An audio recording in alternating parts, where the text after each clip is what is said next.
There is a physics to predation. Before your mind could name what was happening, your body already knew. The tremor in your hands, the nausea in your gut, the pressure in your chest and head, the sense that something was closing in, and when everyone else said it was safe, you knew. You were told to honor authority. You were taught to surrender to shepherds. You were conditioned to equate spiritual control with spiritual safety.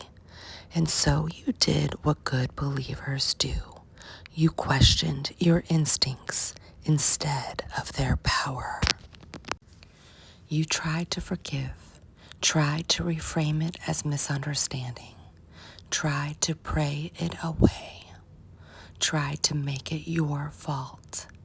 And when that didn't work, you tried to make peace with the ache.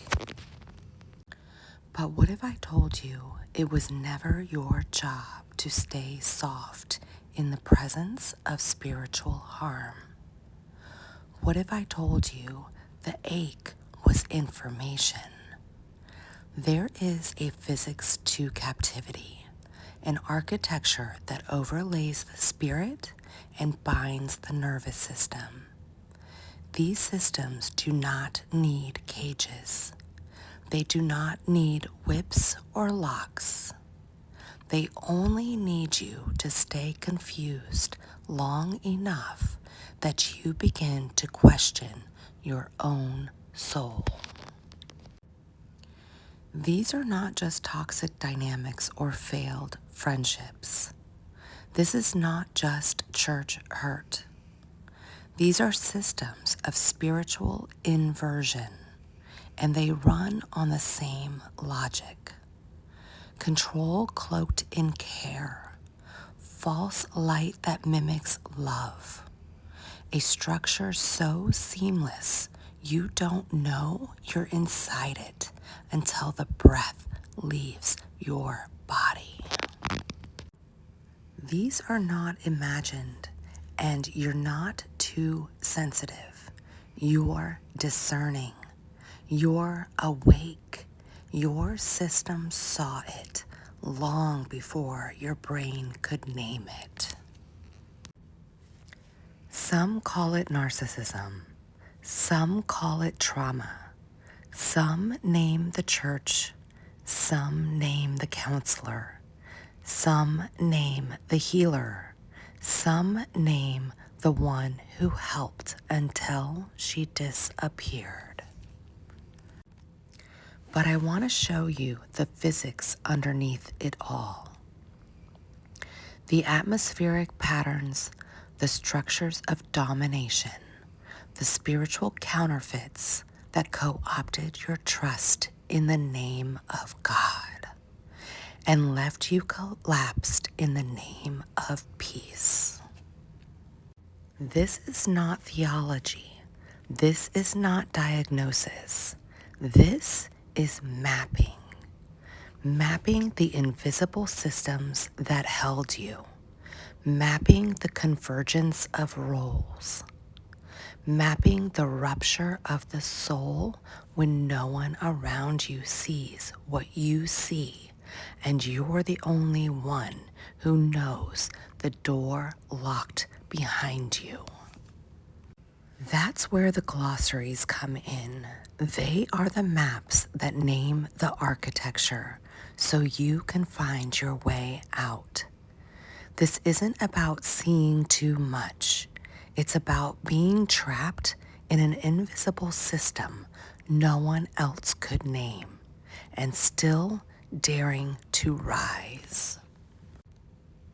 You'll find the glossaries in the playlist Discernment and Deliverance, a sanctuary for rare clarity for those who've been silenced, exiled, erased, consumed, and are ready to walk free.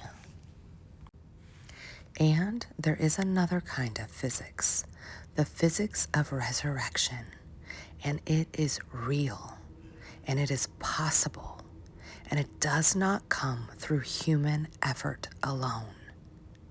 It comes when the living God enters the very place where the desecration occurred and fills it with his breath.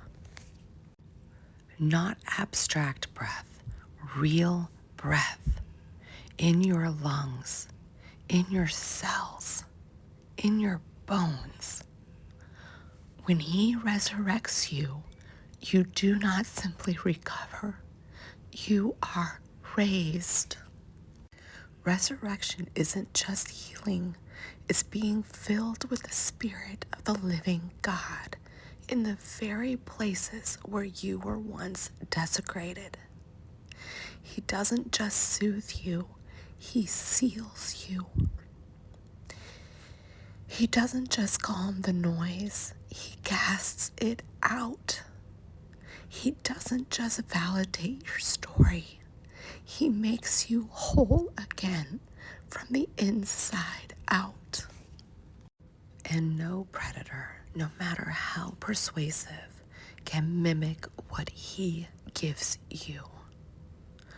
The pain you carried, it becomes mapped. The shame they gave you, it becomes purified. The captivity you endured, it becomes a blueprint for deliverance, not just for you, but for every soul who ever wondered if what they lived was real. And for those who endured wounds like the eraser, the one who didn't strike you but vanished, the one who did not confront but quietly deleted you at your most vulnerable hour. That wound isn't just painful, it is existential. It ruptures your soul at the level of identity. It isn't ghosting, it's erasure, and it will not heal through logic. Only the Spirit of God can close a chamber like that. This healing is not earned, it's given, not because you did everything right, but because Jesus does not abandon those who were erased. He goes after the ones lost inside spiritual systems. He finds the ones who were silenced in holy language. He gathers the ones who questioned their own worth after someone declared them disposable while wearing the name of God. And when he raises you, you see clearly. You know. You're not afraid of the patterns anymore because you carry the map. You carry the truth. You carry the seal.